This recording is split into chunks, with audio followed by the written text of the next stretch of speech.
नमस्ते छात्रों। विद्यार्थियों, आपने पत्र लेखन का पहला और दूसरा भाग देखा। आपको पत्र लेखन का पुनरावर्तन करते रहना है। निबंध के जो 4 प्रकार आपको मैंने सिखाए हैं, उसमें आत्मकथनात्मक, वर्णनात्मक, चरित्रात्मक, कल्पना प्रधान 4 प्रकार के निबंध के विषय मैंने पुनरावर्तन के हेतु दिए हैं। आपको लिखने की कोशिश करनी है। आज हम नया पाठ सीखेंगे। पाठ का नाम है गाना बजाना। लेखक रामवृक्ष बेनापुरी। इनका हम परिचय देखते हैं। जन्म 1899 मुजफ्फरपुर बिहार। उनकी मृत्यु 1968 बिहार। रामवृक्ष बेनापुरी जी बहुमुखी प्रतिभा के स्वामी और यशस्वी रचनाकार है। निबंधकार के रूप में आप प्रसिद्ध हैं।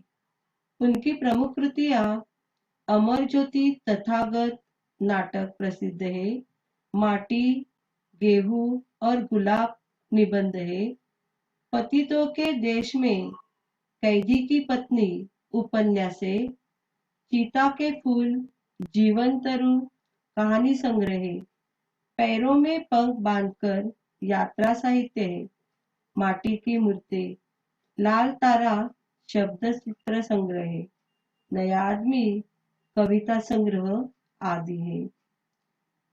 गद्य संबंधी देखते हैं। गाना बजाने का शौक सभी मनुष्य को होता है। जो लोग स्वयं गा या बजा नहीं पाते, उन्हें गाना बजाना सुनने का शौक होता है। गाने बजाने के तरह तरह के ढंग होते हैं। लेखक ने प्रस्तुत पाठ में कुछ देशों के वाद्यों और गायन वादन के ढंग के बारे में बताया है। इसके अतिरिक्त उन्होंने कुछ पड़ोसी देश में वाद्यों और हमारे वाद्यों में कितनी समानता है, यह बताया है। तो आइए देखते हैं प्रस्तुत पाठ गाना बजाना। लेखक रामवृक्ष बेनीपुरी।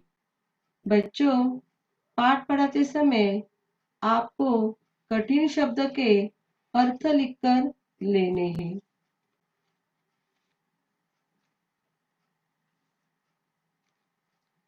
कोई बच्चा बेतहाशा रो रहा है।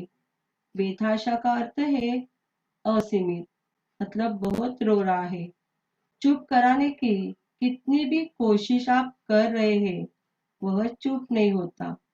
बस आप एक पीपू ही लेकर उसके नजदीक बजा दीजिए। वह चुप शायद मुस्कुरा भी पड़े और उसे लेने के लिए जिद तो करेगा ही। बच्चों, इसका अनुभव तो हम घर में ही लेते हैं। हमारे घर में छोटा बच्चा, अपना भाई यदि रो रहा है, तो माँ उसे चुप करने का प्रयास करती है। उसे झूले में झुलाती है, लोरी सुनाती है, उठा लेती है, फिर भी बच्चा शांत नहीं होता।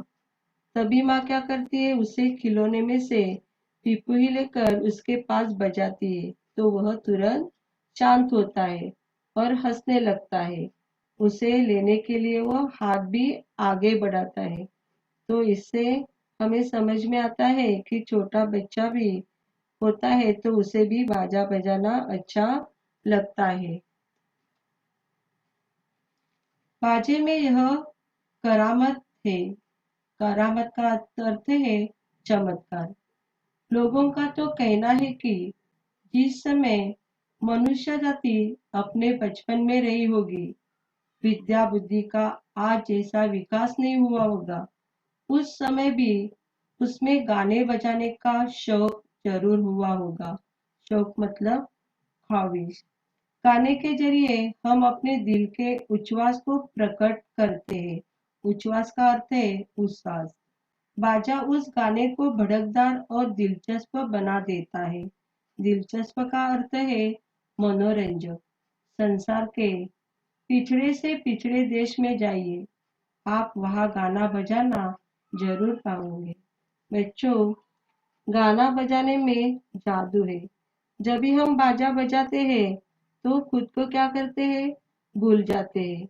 जो परेशानी होती है वो भी हम पीछे छोड़ देते हैं, और जो मन की ग्लानि होती है वो भी क्या हो जाती है, दूर हो जाती है। ऐसी शक्ति और जादू बाजा बजाने में है। जब भी मनुष्य जाति में विद्या और बुद्धि का विकास नहीं हुआ था, उसके पहले ही पढ़ना लिखना वो नहीं जानते थे, आदि मानव के स्थिति में थे, तब भी से गाना बजाने का शौक था। बचपन से ही वाद्य बजाने की रुचि मानव में थी। गाने के जरिए हम जोरदार क्या करते हैं, सांस छोड़ना पड़ता है, और बाजा उस गाने को दमदार और मनोरंजक बना देता है। बजाने वाला और सुनने वाला दोनों भी क्या करते हैं, आनंद लेते हैं। आप कहाँ भी जाइए, आपको वहाँ गाना बजाते हुए लोगों का समूह दिखाई देगा। भले ही उनको गाना बजाने के ढंग तरह तरह हो, लेकिन सभी देशों में गाना बजाया जाता है। ऐसी कौन सी भी जगह नहीं है कि वहाँ गाना बजाया नहीं जाता।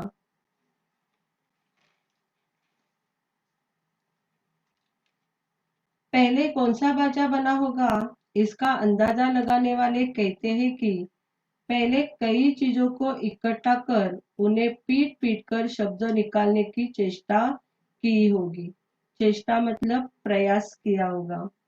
मरे हुए पशुओं के चमड़े को पोपले कद्दू पर मढ़कर ढोल और नरकट की गांठों को छेद कर उससे पिपही बना ली हो गई होगी। तो यहाँ पे पहला कौन सा बाजा बजाया होगा, इसका अंदाज लगाने वाले कहते हैं कि उन्होंने क्या किया है कि चीजों को इकट्ठा कर उन्हें पीट पीट कर शब्द निकालने का प्रयास किया है। और उसके बाजा के बदले बताया गया है कि जो कद्दू होता है, आपण मराठीमध्ये त्याला दुधी म्हणतो, तो कद्दू भीतर की जगह क्या होती है, खाली होती है, मतलब पोपली होती है। तो उसे मरे हुए जानवर का चमड़ा लगाया जाता है और बाजा ढोल बनाया जाता है। उसी तरह जो बेत होता है, जो नरकट होती है, उसे छेद कर क्या बनाया जाती है, पिपही बनाई जाती है। तो उसी तरह यहाँ पे किसी मरे हुए पशु के चमड़े को पोपले कद्दू मढ़कर डोल और नरकट की गांठों को छेद कर उससे पिपही बना ली गई होगी। ऐसा उनका क्या है, अंदाजा है। किसी पोपली चीज में छोटे छोटे कंकड़ रखकर उसे हिलाने डुलाने पर एक प्रकार का स्वर निकलते देखकर झुंझुना बनाने की कल्पना की गई होगी। आपण मराठीमध्ये त्याला कुळकुळा म्हणतो, झुंझुना मतलब। यहाँ पे हम बोतल में यदि पत्थर डालते हैं और बोतल का ढक्कन जो होता है बंद करते हैं और बजाते हैं, तो उसमें अलग प्रकार की क्या निकालती है, स्वर निकलता है। तो उसे देखकर ही झुंझुना बनाने की कल्पना उन्होंने की होगी। आज भी बहुत देशों में तीन बाजे हैं, ढोल, पिपही और झुंझुना। यहाँ पे पिपही आपको दिखाई दे रही है, झुंझुना भी है और उसके साथ ढोल भी है। तो चाहे उनका आकार प्रकार अलग हो, इन तीनों के सहारे ही नाना तरह के स्वर निकाले जाते हैं। और स्वर मतलब क्या है, हम गाते हैं ना सा रे ग म प ध नि सा, तो उसे क्या कहा जाता है, स्वर कहा जाता है।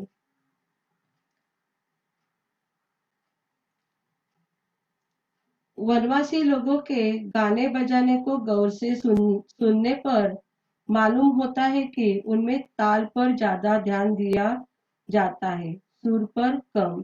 यहाँ पे वनवासी मतलब वन में जो लोग रहते हैं उसे वनवासी लोग कहा जाता है। और ध्यान गौर से सुनना मतलब ध्यान पूर्वक हम यदि सुनेंगे तो उनमें ताल पर ही ज्यादा ध्यान दिया जाता है। तो ताल पर यहाँ पे ज्यादा ध्यान दिया जाता है और सुर पर कम। ताल मतलब क्या है, धा धी ऐसे हम पर जब भी तबला बजाते हैं तभी एक उसे क्या कहा जाता है, ताल कहा जाता है। और सुर मतलब मैंने आपको बताया कि सा रे ग म प, तो क्या है, सुर है। अमेरिका के रेड इंडियनों को देखिए या अफ्रीका के हबशी लोगों को, गाने बजाने में ताल की ही प्रमुखता उनके यहाँ है। रेड इंडियनों को टमटम और हबशी लोगों का ढोल ताल ही देता है। हबशी लोग तो ढोल बजाने में इतने उस्ताद है कि उन्होंने ढोल की भाषा का इजाद कर लिया है। उस्ताद मतलब माहिर है और इजाद मतलब खोज किया है, आविष्कार किया है। एक जगह कोई ढोल बजा रहा है, दूसरा मीलों की दूर पर बैठा उस ढोल को सुनकर समझ लेता है कि वह क्या कह रहा है। तो यहाँ पे ये जो रेड इंडियन लोग हैं, अमेरिकन जो रेड इंडियन लोग हैं, वो क्या करते हैं, सिर्फ ताल पर ही ध्यान देते हैं, सुर पर कम ध्यान देते हैं। गाने बजाने का शौक, जैसा कि कहा गया है, पिछड़े से पिछड़े देश के लोगों में भी है। मध्य अफ्रीका के लोग खूब गाते बजाते हैं और उनका गवैया दल जहाँ जाता है उसे पूरा सम्मान मिलता है। गवैया दल का मतलब है गाने बजाने वाला जो ग्रुप होता है, समूह होता है, उसे क्या कहा जाता है, गवैया दल कहा जाता है। किंतु वहां के गवैयों पर एक आफत भी है। आफत मतलब मुसीबत। किंवदंती है कि जो सबसे अच्छा गाता था, राजा उसकी आंखें निकलवा लेता था, जिससे गवैया राज्य छोड़कर दूर देश न चला जाए। यहाँ भी किंवदंती का अर्थ मतलब असंबद्ध इतिहास की घटनाओं के आधार पर लोक जीवन के प्रचलित कथाओं को कहते हैं। उसका कोई मतलब संबंध नहीं होता है, लेकिन यहाँ पे संबंध जोड़ दिया जाता है, उसे ही किंवदंती कहा जाता है। जो स्वार्थी राजा होते हैं उनकी ऐसी वृत्ति होती है कि उन्हें चिंता रहती है कि दूसरे राजाओं के दरबार में गुणी व्यक्ति न हो। इसीलिए वो राजा क्या करते हैं, क्रूर कर्म करते हैं, उनके हाथ कटवाते हैं, आंखें निकालते हैं। इसलिए वहाँ जो मतलब अच्छा कलाकार है, गाना बजाने वाला है, वो अपनी कला को आगे लाने के लिए क्या करता है, डरता है। तो यहाँ पे शब्दार्थ दिए हैं, कवैया दल गाने वालों का समूह, आफत का अर्थ है मुसीबत और किंवदंती का अर्थ है अफवाह। हर पूर्वी हर पूर्वी देश का एक न एक बाजा मशहूर है। मशहूर का अर्थ है प्रसिद्ध। जिस प्रकार भारत में वीणा प्रसिद्ध है, हमारी सरस्वती देवी भी वीणा ही बजाती है। इसे भारत का राष्ट्रीय बाजा समझा जा सकता है। तो वीणा भारत का राष्ट्रीय बाजा है, जिसका प्रयोग शास्त्रीय संगीत में किया जाता है। हिंदुओं में ज्ञान व संगीत की देवी सरस्वती को हमेशा हम वीणा के साथ ही देखते हैं। चीन के ऐसे बाजा का नाम राजा है। एक काठ का तख्ता लटकता रहता है, जिस पर 16 पत्थर के टुकड़े दो पंक्तियों में सजाए रहते हैं, जिन पर एक काठी की मुंगरी से हल्के हल्के मारकर नाना तरह के स्वर निकालते हैं। मुंगरी मतलब यहाँ पे लाठी है। हमने देखा है कभी कभी खाली गिलास रहते हैं और वो कतार में रखे जाते हैं और लाठी से क्या किया जाता है, उस पर मार कर नाना तरह के स्वर निकाले जाते हैं। उसी तरह यहाँ पे भी मुंगरी से हल्के हल्के मार कर नाना तरह के स्वर निकालते हैं। बर्मा में एक तरह की डोल तरंग बनाई जाती है। भिन्न भिन्न आकार के 21 डोलों को अर्धवृत्ताकार में रखते हैं, आधे आधे सर्कल में रखते हैं और बजाने वाला उसके बीच में बैठकर या खड़े होकर उन्हें बजाता है। बजाने वाला सिर्फ एक ही रहता है, वो उसके बीच में बैठता है या खड़े होकर उन्हें बजाता है। जापानी लोग बांस के पोपले टुकड़ों को क्रम से रखकर उन्हें पीटकर एक प्रकार की दिलचस्प स्वर तरंग निकालते हैं, जिसे एलोंग कहते हैं। जापान में भारत के ही समान तार के संयोग से बने बाजों की भी बड़ी कदर है। सितार, सारंगी, वीणा ऐसे बहुत से तार वाले बाजे वहाँ पे हैं। जैसे भारत में जो वाद्य है उसी प्रकार जापान में भी हमारे तरह के बाजे हैं। उत्तरी अमेरिका के रेडिस्कन जाति के मस्त गवैये होते हैं। उनके पास केवल 3 ही बाजे होते हैं, ढोल, पिपुही और झुंझुना। यहाँ पे आपको दिखाई दे रहा है कि यहाँ पे पिपुही है, झुंझुना है और ढोल है। तीनों वाद्यों से हम परिचित हैं।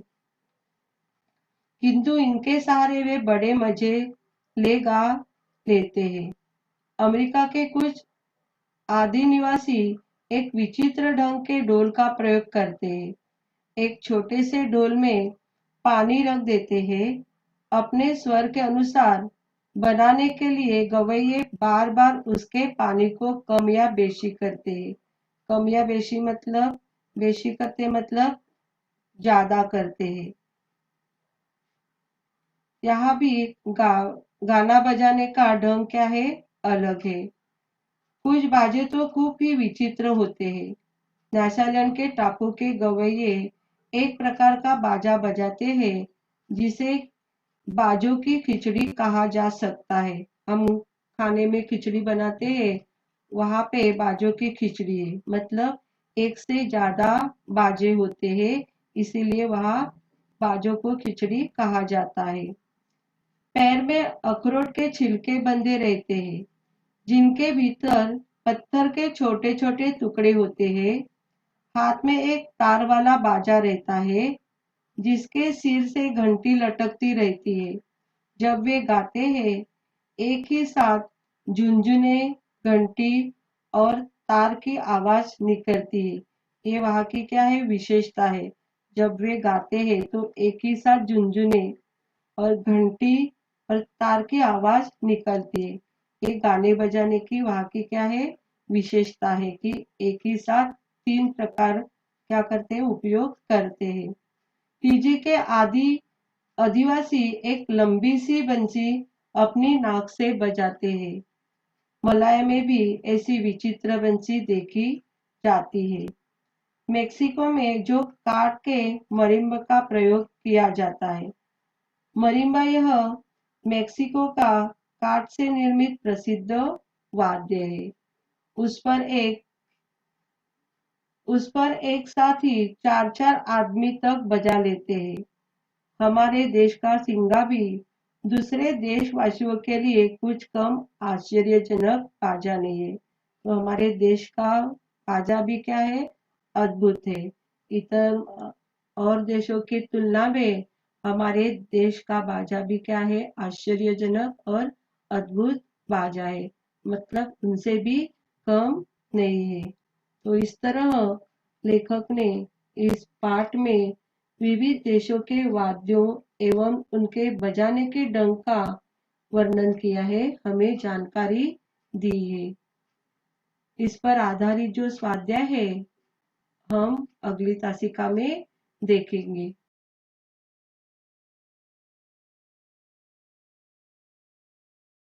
धन्यवाद।